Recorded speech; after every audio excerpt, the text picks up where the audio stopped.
बिहार में कायम हुई नई एनडीए हुकूमत ने पहली कैबिनेट की मीटिंग की, जिसमें 14 एजेंडों को मंजूरी मिली। सरकार ने बिहार में 2165 पंचायत सरकार भवन बनाने का फैसला किया है, जिस पर 6010 करोड़ का खर्च आएगा। बाढ़ प्रभावित इलाके में 1082 पंचायत सरकार भवन बनाए जाएंगे, वहीं दूसरे इलाके में 1083 पंचायत सरकार भवन का निर्माण किया जाएगा। आज की कैबिनेट मीटिंग में कई केंद्रीय योजनाओं को भी मंजूरी दी गई। मंत्रिमंडल सचिवालय विभाग के अपर मुख्य सचिव एस सिद्धार्थ ने कैबिनेट की मीटिंग के बाद इसकी जानकारी देते हुए बताया। नमस्कार। आज मंत्रिपरिषद में 14 एजेंडों पर स्वीकृति प्राप्त है। 14 एजेंडा।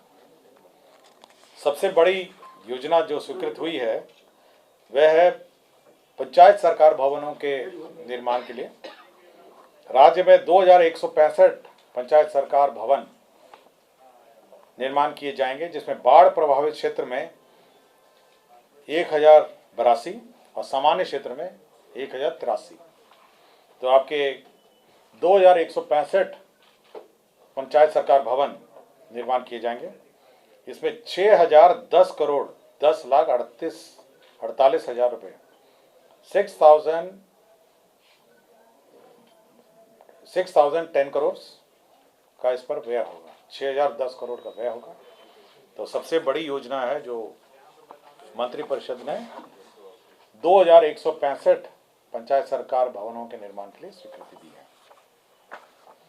उद्योग विभाग का एक raising and accelerating MSME performance RAMP योजना की स्वीकृति के संबंध में था। इसमें जो एमएसएमई जो उद्योगपति हैं उनको hand holding, training, capacity building, ये भारत सरकार की सेंट्रली स्पॉन्सर्ड स्कीम है। रैम्प करके है और इसके अंतर्गत 104.74 करोड़ की स्वीकृति प्राप्त हुई है। ये सेंट्रल सेक्टर योजना है, रैम्प योजना। सेंट्रल सेक्टर योजना का मतलब है कि 100% ये सेंट्रल सेक्टर योजना है। तो 140.74 करोड़ की योजना है जो बेसिकली आपके एमएसएमई सेक्टर में जो उद्योगपति हैं, जिसमें उद्यमों के सुधार एवं क्षमतावर्धन है, केंद्र राज्य सहयोग में तेजी लाना, प्रौद्योगिक उन्नयन योजना में प्रभावशीलता को बढ़ाना, सूक्ष्म लघु एवं मध्य उद्यमी योजनाओं को वित्त पोषण से मजबूत करना, माइक्रो एवं स्मॉल एंटरप्राइजेस के लिए क्रेडिट गारंटी ट्रस्ट को और प्रभावशाली बनाना और विलंबित भुगतान के मामले को कम करना। तो ये जो एमएसएमई में जो समस्याएं हैं उसका समाधान और कैपेसिटी बिल्डिंग के लिए यह योजना स्वीकृत हुई।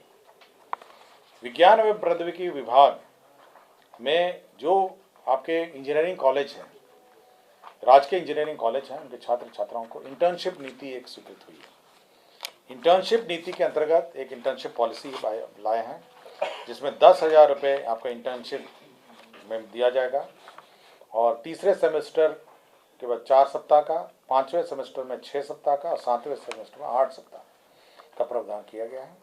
और इसमें जितने सरकारी निगम है, हमारे सरकारी संस्थाएं हैं, उसमें इंटर्नशिप हो सकेगी और इनको इंटर्नशिप प्रोत्साहन राशि जो है वो 10,000 रुपये दे होगी। तो ये वन टाइम है। 8 सप्ताह के मतलब विज्ञान प्रौद्योगिकी विभाग द्वारा सातवीं सेमेस्टर में 8 सप्ताह के ऑफलाइन इंटर्नशिप करने वाले सभी छात्र छात्राओं को प्रति छात्र 10,000 रुपये मात्र की राशि प्रोत्साहन स्वरूप दी जाएगी। तो एक प्रोजेक्ट रिपोर्ट भी उनको तैयार करना पड़ेगा, मतलब जो भी रिक्वायर्ड टू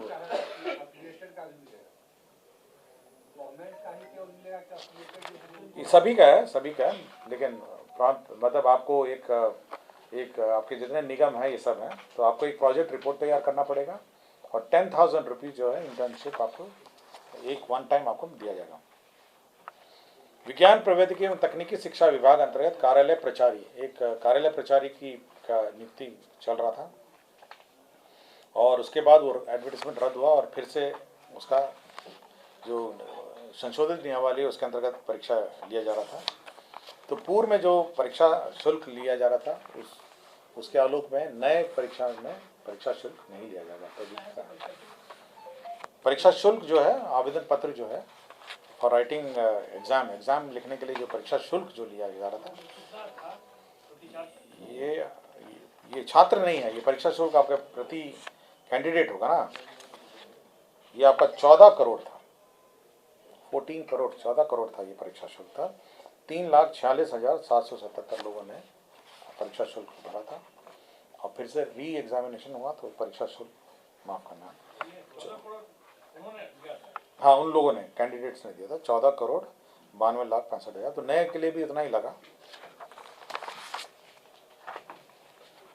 पशु एवं मत्स्य संसाधन विभाग के 3 प्रस्ताव थे। पहला प्रस्ताव था ये बेहतर पशु स्वास्थ्य प्रबंधन एवं आधारभूत व्यवस्थाएं में 193 और केंद्र प्रायोजित राष्ट्रीय पशुधन स्वास्थ्य रोग नियंत्रण कार्यक्रम के अंतर्गत 97 करोड़ 96 करोड़ और राज्यांश के रूप में 64 करोड़, तो कुल 193.91 करोड़ का 193.91 करोड़ का योजना है। और इसमें जो पशु के डोर स्टेप डिलीवरी, मतलब पशु की पालकों को डोर स्टेप डिलीवरी की सुविधा उपलब्ध होगी। इसका मतलब यह है कि एक ऐप रहेगा और मोबाइल का कॉल सेंटर रहेगा और कोई भी पशुपालक अगर चाहेंगे तो ऐप और कॉल सेंटर के माध्यम से आप सर्विसेज रिक्वेजिशन कर सकते हैं और उनको डोर स्टेप डिलीवरी डॉक्टर्स की और मेडिकल असिस्टेंट उनके पशु को मिलेगी। तो इसमें 193.91 करोड़ का व्यय होगा। दूसरा प्रस्ताव ये था जो प्रधानमंत्री मत्स्य संपदा योजना, जिसमें 1,04,04,90,43,000 रुपये इस ये योजना है जो ऑनगोइंग स्कीम है। प्रधानमंत्री मत्स्य संपदा योजना जो है 2023-24 के लिए भी स्वीकृत हुई है। और तीसरा है ये RRDF नाबार्ड के अंतर्गत RIDF लोन के अंतर्गत है, जिसमें 200 अदद एनिमल एम्बुलेटरी वैन,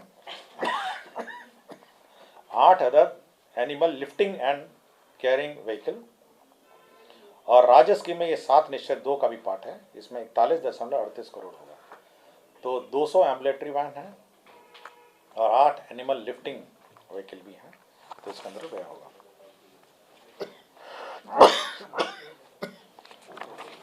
तीन योजनाएं हैं प्रधानमंत्री ग्राम सड़क योजना। ये योजना फेज 3 की है। एक किशनगंज जिले की है ठाकुरगंज प्रखंड में, दूसरा दरभंगा जिले के किरतरपुर प्रखंड में है और तीसरा आपका किशनगंज जिले के टेढ़ागाछी प्रखंड में है। तो 3 योजनाएं स्वीकृत हुई हैं। एक में आपके 64 करोड़ 67,11,00,000 रुपये व्यय होगा। ये किशनगंज जिले के ठाकुरगंज प्रखंड का रोड है। दरभंगा जिले के किरतरपुर प्रखंड में 35 करोड़ 7,49,000 रुपये का रोड स्वीकृत हुआ है।